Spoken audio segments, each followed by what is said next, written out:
Madame la Présidente, mes premiers mots au nom du groupe Insoumis vont à la famille endeuillée de Quentin Desrangues, tué en pleine rue à Lyon. Nous n'acceptons pas que la violence physique, d'où qu'elle vienne, soit employée pour régler les conflits. Jamais nous ne l'avons accepté, jamais nous ne l'accepterons. Ceux qui instrumentalisent ce drame pour nous salir doivent cesser.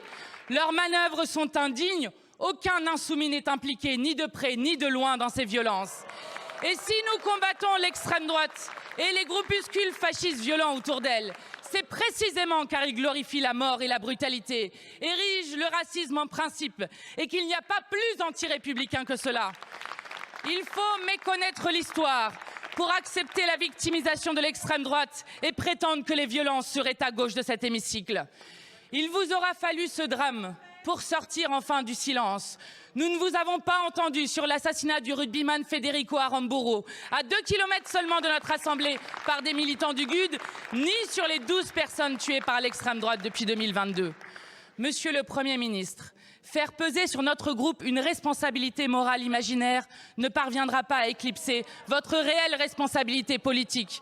Je le rappelle ici, le maintien de l'ordre public relève de la compétence exclusive de votre gouvernement et non pas de l'opposition parlementaire.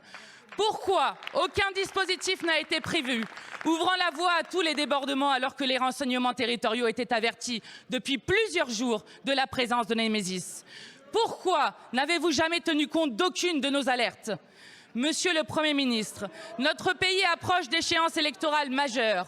Vous annoncez interdire les conférences au moindre risque de trouble à l'ordre public. À l'heure où nos permanences sont attaquées, nos parlementaires menacés de mort et de viol, nous vous disons solennellement, les institutions démocratiques ne doivent jamais céder. Au pays, je redis notre souhait que vive pour longtemps la République et son idéal d'égalité humaine. Merci beaucoup, Madame la Présidente Panot. La parole est à Monsieur le Premier ministre.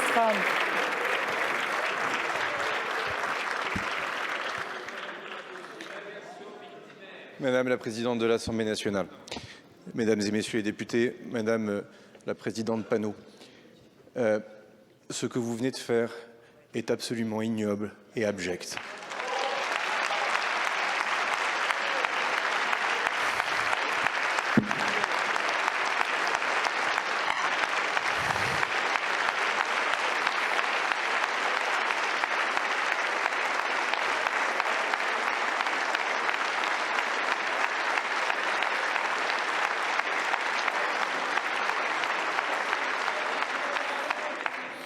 On peut avoir des divergences politiques, mais lorsqu'on est un humaniste, c'est-à-dire que lorsqu'on est attaché à l'être humain, à l'homme, on n'oppose pas un mort à un autre mort, à un assassinat à un autre assassinat.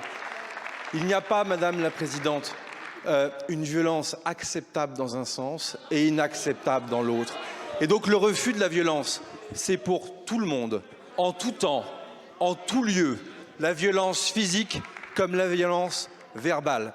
Et vous voyez, Madame la Présidente, c'est peut-être aussi ça qui nous sépare, c'est que moi je suis le premier à condamner les violences faites contre les députés insoumis. Je suis le premier à donner des instructions avec le ministre de l'Intérieur aux forces de l'ordre que vous insultez pourtant à longueur d'année, à qui vous reprochez à la police de la République de tuer.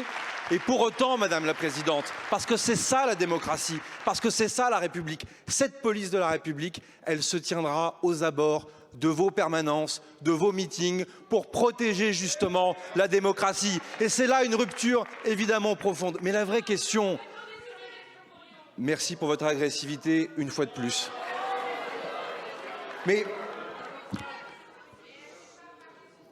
la vraie question, au fond, Madame la Présidente, c'est pourquoi tout le monde doute de votre sincérité et pourquoi personne ne veut vous croire? Tout simplement parce qu'il est temps que vous fassiez le ménage, Madame la Présidente Panot.